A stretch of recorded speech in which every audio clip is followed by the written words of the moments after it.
ಒಪ್ಪಿಗೆಯ ನನಗಿಂತ ದೊಡ್ಡವನು ಇನ್ನೊಬ್ಬನಿದ್ದಾನೆ, ಅವನೇ ಬೆಟ್ಟವನು, ಅವನಂತರ ಒಬ್ಬನಿಗೆ. ಸ್ಟಾರ್ಟ್. ಓ ಬೆಟ್ಟದ ರಾಜ, ನಿನಗೆ ನಮ್ಮ ಮಗಳನ್ನು ಮದುವೆಯಾಗಲು ಇಷ್ಟವಿದೆಯಾ?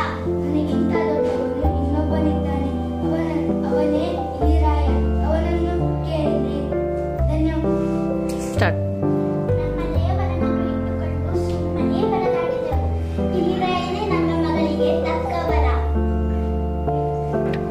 ಇಲಿರಾಯ, ನಿನಗೆ ನನ್ನ ಮಗಳನ್ನು ಮದುವೆಯಾಗಲು ಒಪ್ಪಿಗೆಯಾ? ನಿನ್ನ ಮಗಳು ಎಂದರೆ ನನಗೆ ಇಷ್ಟ. ನಿಮ್ಮ ಮಗಳನ್ನು ನಾನು ಮದುವೆ ಮಾಡಿಕೊಳ್ಳುತ್ತೇನೆ. ಮದುವೆ ತಯಾರಿ ಆರಂಭಿಸಿ. ಸ್ಟಾರ್ಟ್. ಪ್ರಕೃತಿಯಲ್ಲಿ ಯಾರೂ ಹೆಚ್ಚಲ್ಲ, ಯಾರೂ ಕಡಿಮೆಯಲ್ಲ, ಎಲ್ಲರೂ ಸಮಾನರು. ಬೆಟ್ಟದ ರಾಜ ಪಾತ್ರದಲ್ಲಿ ಸಾತ್ವಿಕ್, ಸೂರ್ಯನ ಪಾತ್ರದಲ್ಲಿ ಭುವನ್, ಮೋಡದ ಪಾತ್ರದಲ್ಲಿ ರೋಹಿತ್, ನಾಟಕದ ರೂವಾರಿಯಾಗಿ ಸುದರ್ಶನ್, ತಾಯಿ ಇಲಿಯ ಪಾತ್ರದಲ್ಲಿ ಖುಷಿ, ತಂದೆ ಇಲಿಯ ಪಾತ್ರದಲ್ಲಿ ತನುಶ್ರೀ,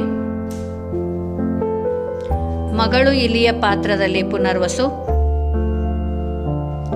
ಇಲಿರಾಯನ ಪಾತ್ರದಲ್ಲಿ ತನ್ವಿಕಾ, ಕಥಾ ನಿರ್ದೇಶಕಳಾಗಿ ಪ್ರೀತಿ. ಧನ್ಯವಾದಗಳು.